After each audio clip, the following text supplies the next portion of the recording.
Hi everyone, how are you? I hope you are fine. Mostly people ask me how to check the total amount you have earned using Fiverr. This is my account. I just log in it.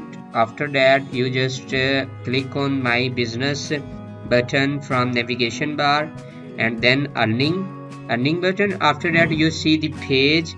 Here you can check the total amount you have to earn. Total amount I have to earn yet is $1,047.20.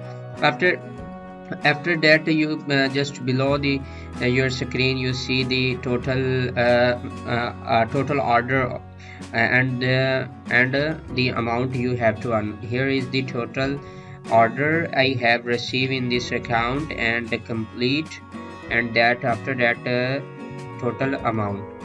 So if you have any question, just please ask me in the inbox session, comment session.